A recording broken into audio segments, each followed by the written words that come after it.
भूर्भुवः स्वः तत्सवितुर्वरेण्यं भर्गो देवस्य धीमहि धियो यो नः प्रचोदयात्।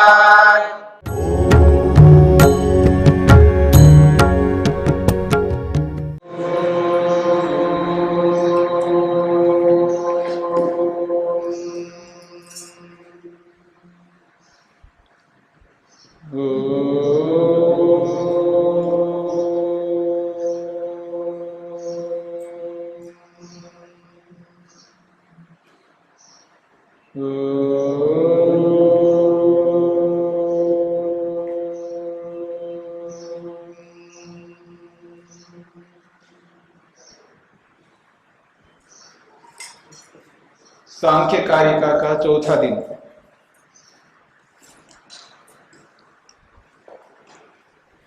पृष्ठ संख्या 83, कारिका संख्या 22।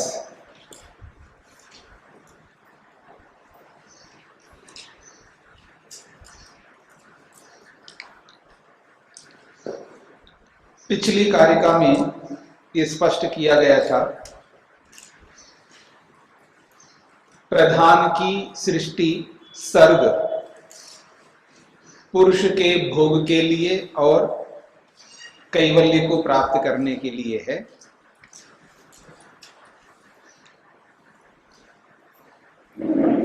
अब सृष्टि के क्रम को लेकर के स्पष्ट किया जा रहा है। सृष्टि का क्रम कैसा, यानी सबसे पहले क्या बना, उसके बाद क्या बना, जो आपने सांख्य दर्शन में पढ़ा है उसी क्रम को यहां पर प्रस्तुत किया जा रहा है। प्रकृतेर महास्ततो अहंकारस तस्माद् गणश्च षोडशकः तस्मादपि षोडशकात् पंचभ्यः पंचभूतानि। कहते हैं प्रकृते महान, सत्व रज तम रूपी प्रकृति से महान यानी महतत्व उत्पन्न हुआ है। सृष्टि का जो प्रारंभ हुआ है, सृष्टि की जो उत्पत्ति हुई है, ये जो जगत बना है, तो इस जगत के बनने के पीछे जो कारण है वो सत्व रज तम रूपी प्रकृति। उस प्रकृति से सबसे पहले एक तत्व बना है महतत्व, जिसको यहां महान शब्द से स्पष्ट किया है। तो प्रकृति महान, प्रकृति नामक सत्वरस्तंभ से महान महतत्व उत्पन्न हुआ है। ततो अहंकार, उस महतत्व से अहंकार उत्पन्न हुआ है। तस्माद गणश्च षोडशकः, तस्मात् अहंकारात्, उस अहंकार से षोडशका 16 तत्वों वाला, 16 पदार्थों वाला एक गण, एक समुदाय उत्पन्न हुआ है। यानी अहंकार नामक तत्व से 16 पदार्थों का एक समुदाय उत्पन्न हुआ है, जिस समुदाय के अंतर्गत एक मन है, 5 ज्ञानेंद्रियां हैं, 5 कर्मेंद्रियां हैं और 5 तन्मात्राएं। इस प्रकार से 16 पदार्थों का एक गण, एक समुदाय उस अहंकार से उत्पन्न हुआ है। तस्मादपि षोडशकात् पंचभ्यः पंचभूतानि, तस्मादपि षोडशकात् गणात्, उस 16 पदार्थों का जो गण है, उस गण में स्थित पंचभ्यः तन्मात्रेभ्यः, 5 तन्मात्राओं से पंचभूतानि, 5 भूत उत्पन्न हुए। स्पष्ट हो गए? तस्मादपि षोडशकात्, उस 16 पदार्थों का जो गण है, उस गण के अंतर्गत जो पंचभ्यः 5 तन्मात्राएं, उन 5 तन्मात्राओं से पंचभूतानि, 5 महाभूत उत्पन्न हुए। अब ये जो उत्पन्न हुए पदार्थ हैं, महतत्व से लेकर के 5 महाभूत तक, उनके विषय में आगे स्पष्ट किया जा रहा है। अध्यवसायो बुद्धि ही, वो जो महतत्व रूपी पहला तत्व उत्पन्न हुआ है, जिसका एक दूसरा नाम बुद्धि शब्द से भी कहा जाता है। तो उस बुद्धि को बुद्धि क्यों कहते हैं? तो कहा अध्यवसाय, वो निर्णय करती है। जो भी हम निर्णय कर रहे हैं वो बुद्धि के माध्यम से कर रहे हैं। आत्मा सीधा सीधा निर्णय नहीं कर सकता। निर्णय करने का सामर्थ्य आत्मा में ही है, याद रखना। निर्णय करने का सामर्थ्य आत्मा में ही है, पर वो आत्मा बिना साधन के निर्णय नहीं कर सकता। देखने का सामर्थ्य आत्मा में है, याद रखना। देखने का सामर्थ्य आत्मा में है, देख सकता है, लेकिन बिना साधन के नहीं देख सकता, इसलिए उसको आंखें चाहिए। मनन करने का सामर्थ्य आत्मा में है, लेकिन मनन नहीं कर सकता जब तक साधन ना मिले। तो ऐसे सबके साथ आपको लगाना है। तो अध्यवसाय बुद्धि, बुद्धि निर्णय करती है। बुद्धि निर्णय करती, इसका अभिप्राय ये नहीं कि बुद्धि स्वयं निर्णय करती है। मैं ये कहूं मेरी गाड़ी बहुत अच्छी चलती है, इसका ये मतलब नहीं है वो स्वयं चलती है, पर बोला तो यही जाता है ना, गाड़ी बहुत अच्छी चलती है, इसके हाथ से गाड़ी बहुत अच्छा चलती है। या ये भी मत कहो, यही कहो गाड़ी तो बहुत अच्छी चलती है। तो गाड़ी अच्छी चलती है, पर बिना चालक के नहीं चलती। चलने का सामर्थ्य गाड़ी में है, पर वो सामर्थ्य होते हुए वो नहीं चल सकती है बिना आत्मा के। ठीक इसी प्रकार निर्णय देने का सामर्थ्य बुद्धि में है, लेकिन स्वतः निर्णय नहीं दे सकती है बिना आत्मा के। लेकिन कहा यही तो जाएगा, बुद्धि निर्णय करती है। तो यही बात कही जा रही है, अध्यवसाय बुद्धि। अब इस बुद्धि के धर्म बताए जा रहे हैं। बुद्धि के अंदर कुछ धर्म है, कुछ विशेषताएं। वो जो निर्णय करती हैं, क्या कैसे कैसे निर्णय करती है? तो कहा धर्म का निर्णय करती है। धर्म, वो जब निर्णय करती है तो धर्म का निर्णय करती है। ज्ञानम, ज्ञान का निर्णय करती है, ये उचित है, इसको जानना चाहिए, तो ज्ञान का निर्णय करती है। विराग, वैराग्य का भी निर्णय करती है बुद्धि। विराग का अर्थ है या वैराग्य, विरागस्य भावः वैराग्य। विराग का होना ही वैराग्य कहलाता है। विराग कहो वैराग्य कहो एक ही बात है, शब्द अलग अलग है लेकिन अर्थ एक ही। इसलिए मैंने पीछे कहा था शब्द शास्त्र को पढ़ना होता है। वैराग्य कहो या विराग कहो एक ही बात है। रक्षक कहो या राक्षस कहो एक ही बात है, या रक्षा कहो राक्षस कहो एक ही बात है। तो विराग, वैराग्य को विराग कह रहे हैं यहां पर। और ऐश्वर्य, ऐश्वर्य का भी निर्णय करती है, ऐश्वर्य को प्राप्त करने का निर्णय करती है। बुद्धि जो है धर्म करने का निर्णय करती है, ज्ञान प्राप्त करने का निर्णय करती है, वैराग्य को प्राप्त करने का निर्णय करती है, ऐश्वर्य को पाने का निर्णय करती है। सात्विकम एतद रूपम, ये बुद्धि का सात्विक रूप है। सात्विकम एतद रूपम, ये जो स्वरूप है, रूपम इति स्वरूपम, ये जो बुद्धि का स्वरूप है ये सात्विक रूप है। एतद स्वरूपम सात्विकम, एतद रूपम सात्विकम, ये बुद्धि का सात्विक स्वरूप है। और बुद्धि का एक और भी स्वरूप है, तामसम अस्माद विपर्यस्तम। बुद्धि का एक तामस स्वरूप भी है, तामसिक स्वरूप भी है। वो तामसिक स्वरूप क्या है? अस्माद विपर्यस्तम, इस स्वरूप से उल्टा कर दो, धर्म से उल्टा कर दो तो क्या होगा? अधर्म करने का निर्णय करती है बुद्धि। बुद्धि अधर्म करने का भी तो निर्णय करती है। इसको पढ़ने से क्या मिलेगा मेरे को, क्यों आश्रम में जाओ ये पढ़ो, क्या मिलेगा इसको पढ़ने से? है तो ठीक है, आज नहीं पढ़ लूंगा, आज तो वहां जाना है, उनके घर जाना है, उनके घर जाना है, उन्होंने बुलाया, ये किया वो किया, ये सब करूंगा, जाके कोई बात नहीं, नहीं पढ़ूंगा, क्या फर्क पड़ेगा। ये निर्णय करती है बुद्धि, अज्ञान का निर्णय करती है। ठीक है जी। और राग का निर्णय करती है, वैराग्य का निर्णय नहीं करती है। वैराग्य का विरोधी क्या है? राग।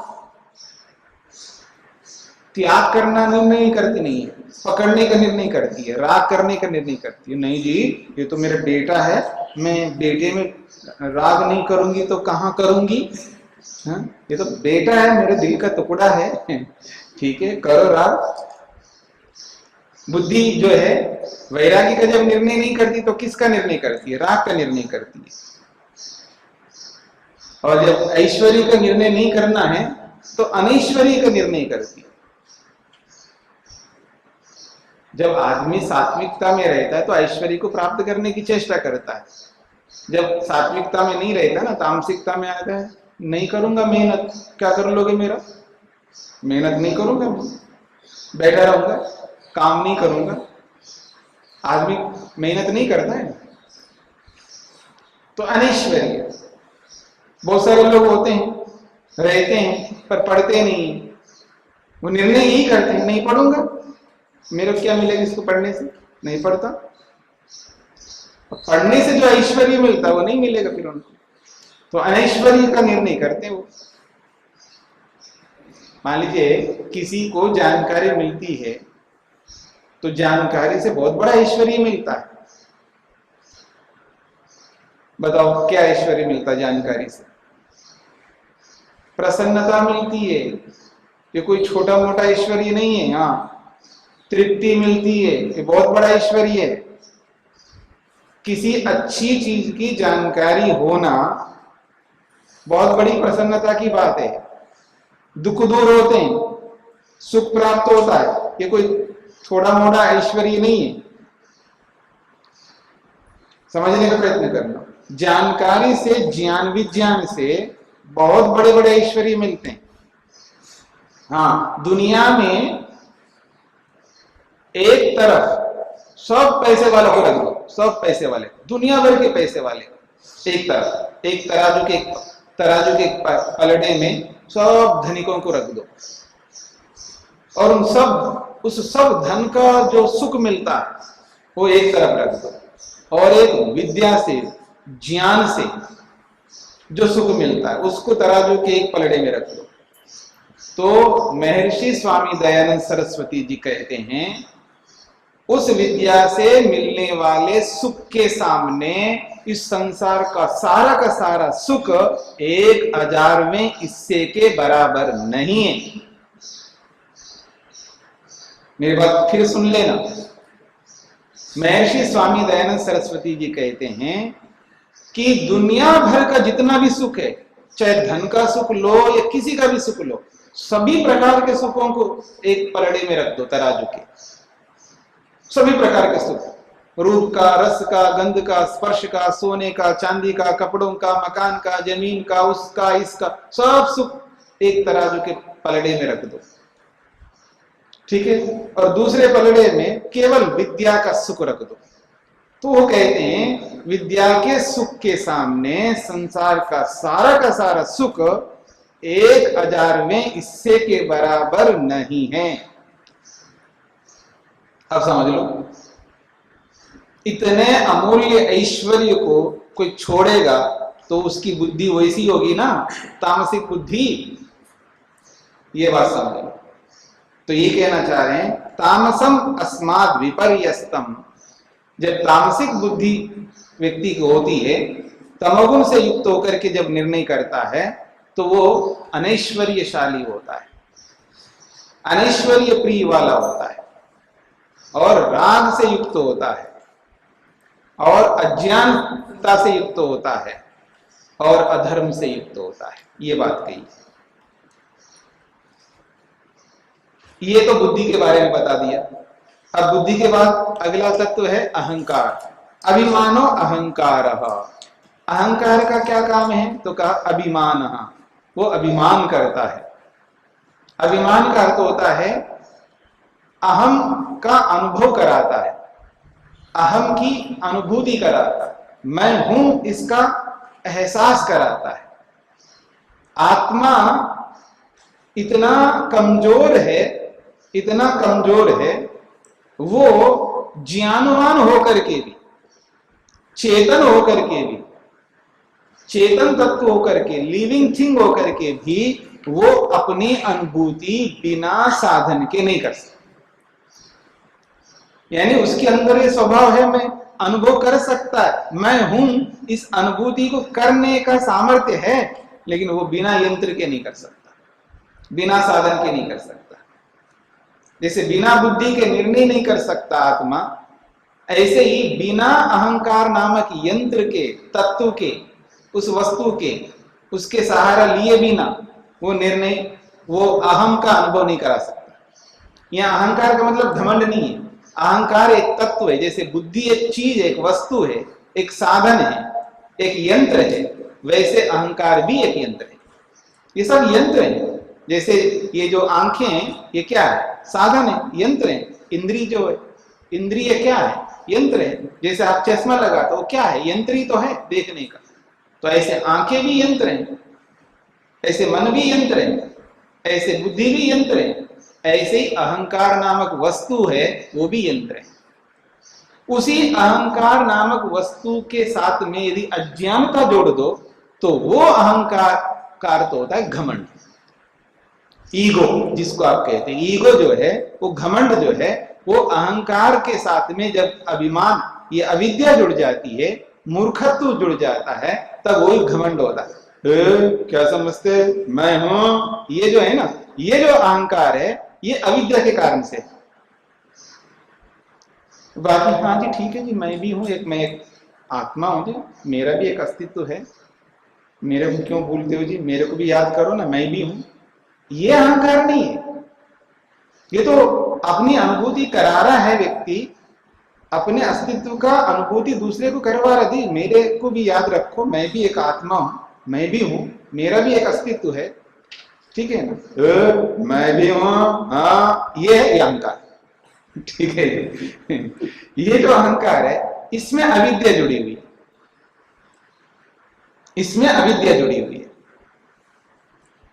इस अविद्या को हटा दो तो अहंकार का काम ही अनुभूति कराना, अपने अस्तित्व का अनुभूति करवाना, वो करता है। तो अभिमानो अहंकार, अहंकार का जो काम है वो अभिमान करना, अनुभूति कराना। कहते हैं द्विविध प्रवर्तते सर्गः, तस्मात् अहंकारात् द्विविध सर्ग प्रवर्तते। उस अहंकार से दो प्रकार की सृष्टि बनती है, दो प्रकार का सर्ग, सर्ग का मतलब सृष्टि, जगत। उस अहंकार से दो प्रकार का सर्ग, सृष्टि, जगत उत्पन्न होता है। वो दो प्रकार का सर्ग क्या है? तो कहा एकादशकश्च गणः तन्मात्र पंचकश्च एव। वो दो प्रकार की सृष्टि कौन कौन सी है? तो कहा एकादशकश्च गणः, 11 तत्वों का एक समुदाय है जो अहंकार से उत्पन्न होता है। और फिर कहा तन्मात्र पंचकश्च एव, और 5 तन्मात्राओं का समुदाय। तो ये एक गण है 5 तन्मात्राओं का, और दूसरा गण है 11 इंद्रियों का। तो इस प्रकार का दो प्रकार का सर्ग ये उस अहंकार नामक तत्व से उत्पन्न होता है। तो दो वर्ग क्यों किया है? इसलिए किया है 11 जो तत्वों का वर्ग है, गण है, बस वो बन के तैयार हुआ, उसके आगे कुछ नहीं होना है। उनसे कोई नया तत्व नहीं बनेगा, मन से कोई नया तत्व नहीं बनता, मन से कोई नई चीज नहीं बनती है। जैसे महतत्व से अहंकार बनता है, अहंकार से मन बनता है, तो क्या मन से भी कुछ बनता है? नहीं बनता। अहंकार से इंद्रियां बनती है, क्या इंद्रियों से भी कोई नया तत्व बनता है? नहीं बनता। इसलिए इस गण को, इन 11 पदार्थ के तत्वों को अलग रख दिया, इसका एक समुदाय बनाया। और फिर दूसरा समुदाय बना है 5 तन्मात्राओं का, जो अहंकार से उत्पन्न होते हैं 5 तन्मात्राएं, उनको अलग रखा। तो एक ही साथ रखते, अलग इसलिए रखा है कि इन 5 प्रकार के तन्मात्राओं से नया तत्व बनता है। इसलिए इसको अलग करके रख दिया। तो इस प्रकार से कहा तस्मात् अहंकारात् द्विविध सर्ग प्रवर्तते, उस अहंकार नामक तत्व से दो प्रकार का सर्ग, दो प्रकार का जगत, दो प्रकार की सृष्टि बनती है। एक 11 तत्वों का गण और एक 5 तत्वों का गण। स्पष्ट हो गया जी? आगे बढ़ते हैं। अब उन 16 पदार्थों में मन पहला है, तो उसके लिए कहा जा रहा है सात्विका एकादशकः प्रवर्तते वैकृतात् अहंकारात्। अहंकार का एक दूसरा नाम है वैकृत। अहंकार का एक दूसरा नाम है वैकृत। ये पूर्व आचार्यों ने ऐसा नाम दिया है। जो व्याकरण पढ़ते हैं ना, जो व्याकरण पढ़ते हैं वो इस बात को समझते हैं, जो शास्त्रों को पढ़ते हैं, ऋषियों को पढ़ते हैं, वो इस बात को समझते हैं। कुछ नाम जो हैं कुछ आचार्यों ने अपने ढंग से नाम रख दिया। व्याकरण में बहुत सारे ऐसे नाम आते हैं जो पूर्वाचार्यों ने रख दिया। नाम का मतलब संज्ञा, जो व्याकरण में वृद्धि, गुण, ऐसे बहुत सारी संज्ञाएं हैं।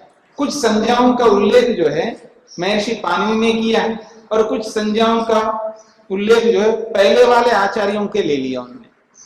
महर्षि पाणिनि ने सभी नाम उन्होंने नहीं रखा, अधिकांश नाम तो उन्होंने ही रखा है, लेकिन कुछ पूर्व आचार्य ऋषि हुए हैं उनके नामों को भी ले लिया व्याकरण में।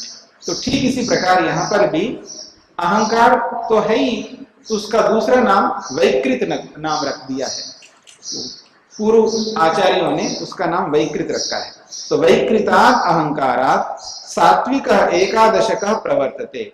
वैकृत नामक यानी अहंकार नामक तत्व से सत्वगुण से युक्त, सत्वगुण प्रधान 11वां मन उत्पन्न होता है। स्पष्ट हो रहा जी? सात्विक एकादशका, तो मन जो है सात्विक है। मन का जो मुख्य स्वभाव है, मन का यथार्थ स्वभाव जो है वो सात्विक है। योग दर्शन में भी महर्षि वेदव्यास ने स्पष्ट शब्दों में कहा और यहां सांख्य में भी कहा जा रहा है सात्विका एकादशकः प्रवर्तते वैकृतात् अहंकारात्। वैकृत नामक अहंकार तत्व से 11वां जो तत्व है, वो जो मन है वो सात्विक है, सत्वगुण प्रधान है। मन का जो स्वभाव है वास्तव में सात्विक है। मन का जो रियल स्वभाव है वो सात्विक है। लेकिन क्या करें हम, वो जो संस्कार ले आए ना पीछे के, पिछले जन्मों के जो संस्कार ले आए ना, उन संस्कारों के कारण से अपने मन को राजसिक बना लेते और उन संस्कारों के कारण से हम अपने मन को तामसिक बना लेते हैं। अथवा वर्तमान में जैसे कर्म कर रहे हैं उन कर्मों के कारण से अपने मन को राजसिक बना लेते हैं, तामसिक बना लेते हैं और कभी कभी बीच बीच में सात्विक बनाते हैं। जब ध्यान करना होता है, जब हवन करना होता, तब अपने मन को सात्विक बना लेते हैं। ठीक है। जब पोते को पोती को जब खिला रहे होते तब मन बड़ा सात्विक बना लेते। नहीं समझ में आया? तामसिक थोड़ा बनाएंगे, तब राजसिक थोड़ा बनाएंगे, बड़ा खुश होकर के। जो बच्चा, जो बेटा बेटी या पोता पोती जो नखरे करते हैं, खाते नहीं, बड़े मुश्किल से उनको डांट करके, दंड दे करके बड़े मुश्किल से खिलाना पड़ता है। लेकिन जब वो प्रसन्न होकर के आए, दादी मेरे को बहुत भूख लग रही है, खिलाओ, फिर देखना क्या सात्विक मन होता है। तो हम बीच बीच में अपने मन को सात्विक बनाते रहते, लेकिन उस मन को सात्विक सदा नहीं रखते, उसको राजसिक बना लेते, तामसिक बना लेते। वो कौन? ऐसे कर्म ही ऐसे करते हैं जिससे हम अपने मन को राजसिक बना लेते हैं या तामसिक बना लेते हैं। यह हमारे ऐसे संस्कार बने हुए हैं जिन संस्कारों से प्रेरित होकर के हम लोग अपने मन को तामसिक या राजसिक बना लेते हैं। लेकिन अगर ज्ञान बहुत अच्छा हो, बार बार स्वाध्याय करो, बार बार सत्संग करो, सत्संग भी किम न करोति, अगर आदमी सत्संग करता है, बार बार स्वाध्याय करता है, बार बार उसको देखता है, तो उसका मन सात्विक ही बना रहेगा। इसलिए ऋषियों ने स्वाध्याय को हमेशा निरंतर करने की बात कही है। स्वाध्याय को कभी त्याग नहीं कर सकते, छोड़ नहीं सकते, नागा नहीं रख सकते स्वाध्याय में। हर चीज में नागा रख सकते लेकिन स्वाध्याय में नहीं कर सकते। और उसी स्वाध्याय में क्या आता पता है? आपका ध्यान, उसी स्वाध्याय में आपका जप। हाँ, याद रखना। इसलिए भक्ति को आप छोड़ नहीं सकते। बुखार आया, खाते हो ना, तो करो, हाँ, जैसे भी कर सकते हो, लेकिन छोड़ नहीं सकते आप। संध्या करो, बुखार है जी, कोई बात नहीं, करो। जब बुखार में जब खा सकते हो, हाँ, तो संध्या क्यों नहीं कर सकते हो? करो, जैसे भी हो सकता वैसे करो, लेकिन करो जरूर। ठीक है ना? जो कर्तव्य कर्म होते हैं ना, कुछ ऐसे होते हैं जिसको आप त्याग नहीं कर सकते, जिसमें नागा नहीं रख सकते। कुछ ऐसे होते हैं जिनको नित्य कर्म कहते हैं, याद रखना। दो प्रकार के कर्म होते हैं, नित्य कर्म और नैमित्तिक कर्म। कुछ नित्य कर्म ऐसे भी होते हैं जिसको परिस्थिति के कारण से आपको त्याग करना पड़ता है। स्नान तो नित्य कर्म है ना, स्नान तो नित्य कर्म है, लेकिन परिस्थिति ऐसी आ गई है कि ऐसा बुखार आ गया, ऐसी परिस्थिति में आप स्नान नहीं कर सकते, त्याग कर सकते, कोई बात नहीं। लेकिन कुछ ऐसे नित्य कर्म होते जिसको आप किसी भी परिस्थिति में त्याग नहीं कर सकते। हाँ, होश में नहीं है तो तब तो कोई बात ही नहीं है। होश में हो तो लेटे लेटे करो, हाँ, पर करो जरूर, त्याग नहीं कर सकते। तो सात्विक मन जो है स्वाभाविक रूप से सात्विक मन है, लेकिन उसको हम राजसिक तामसिक बना लेते हैं। कहते हैं भूतादे तन्मात्र, और अहंकार का एक तीसरा नाम है भूत। भूत का अर्थ अहंकार है, ये भी पूर्वाचार्यों का नाम है। तो भूतादे तन्मात्र, और उस अहंकार से तन्मात्र उत्पन्न होता है। पर वो तन्मात्र कैसा उत्पन्न होता है? तामसः, वो तामसिक अहंकार से उत्पन्न होता है। जब तमोगुण की प्रबलता आ जाती है तब तन्मात्राएं उत्पन्न होती है। और तेजसा उभयम, जब अहंकार रजोगुण से युक्त होता है तब ये दोनों बाहर प्रकट हो जाते हैं, क्योंकि रजोगुण का होना आवश्यक है, उसके बिना गति नहीं हो सकती। बन के तो तैयार हो गए, बाहर निकलना है ना उसको, बन के तो तैयार हो गए, लेकिन उसको बाहर निकालने के लिए रजोगुण चाहिए। रजोगुण में गति होती है ना, गति, वो गति के बिना बाहर आएगा कैसे? गति तो देनी पड़ेगी आपको, वो रजोगुण को आपको उद्बुद्ध करना पड़ेगा, पुश करना पड़ता है आपको। हाँ, याद रखना, उसको कई बार धक्का देकर के निकालना पड़ता है। जिससे बच्चा पैदा होता है ना, तो बच्चा, उसके अंदर रजोगुण जब उभर जाएगा तो गति उत्पन्न होगी, तभी तो बच्चा बाहर आएगा। और वो नहीं कर पा रहे तो आपको बोला जाता है आप करो, फोर्स दो उसके अंदर, गति उत्पन्न करो।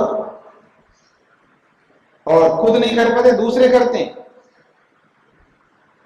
फिर और कुछ नहीं होगा तो यंत्रों से करते, लेकिन करना ही पड़ेगा, गति देनी पड़ेगी। ठीक इसी प्रकार तेजसा उभयम, जब राजसिक मन हो जाता है, उसके अंदर गति जब उत्पन्न हो जाती है तो उभयम, दोनों बाहर निकल के आते हैं, दोनों प्रकट हो जाते हैं।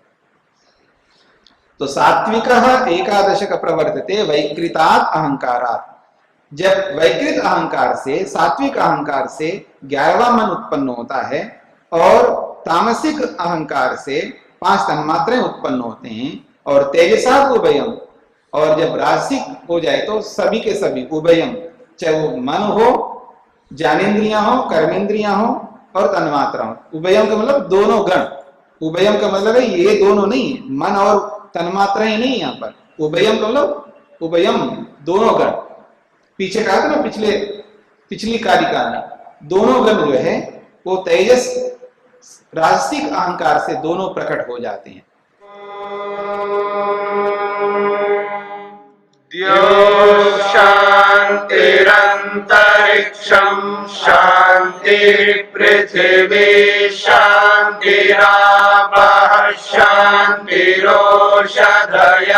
शान्तिः, वनस्पतयः शान्तिर्विश्वे देवाः शान्तिर्ब्रह्म शान्ति सर्वं शान्ति शान्तिरेव शान्ति क्षमा शान्तिरेधि ॐ शान्ति शान्ति शान्तिः